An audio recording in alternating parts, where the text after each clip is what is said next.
west side of the building, second floor, far west side. And the majority of our personal care formulations start their lives in this lab. And this is Kelsey, one of my scientists, and when we start our products, we make many, many prototypes, right? And we do a lot of science, we have a lot of collaborations, but for the most part, our formulations are recipes, like our secret sauce. That's what we keep and we work on internally.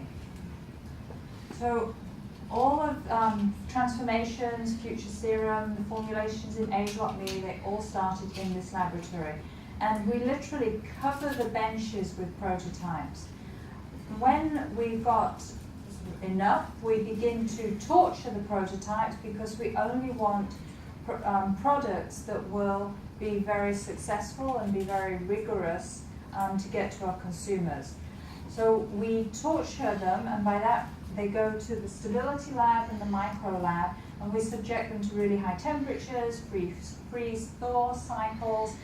We subject them to very cold temperatures, and only the prototypes that successfully pass all those tests will go further down the development path.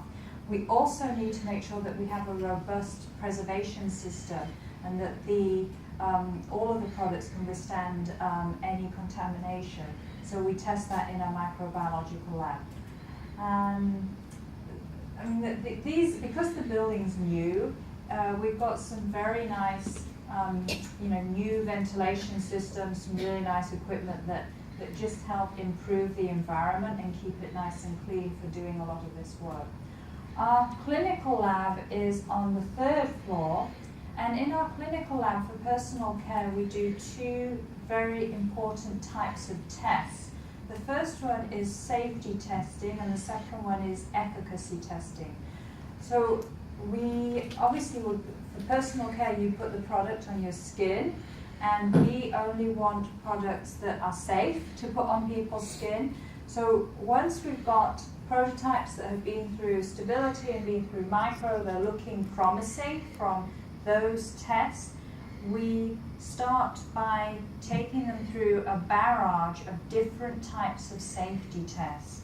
The first safety test we do is it's not on people, so it's in a culture, we call it in vitro.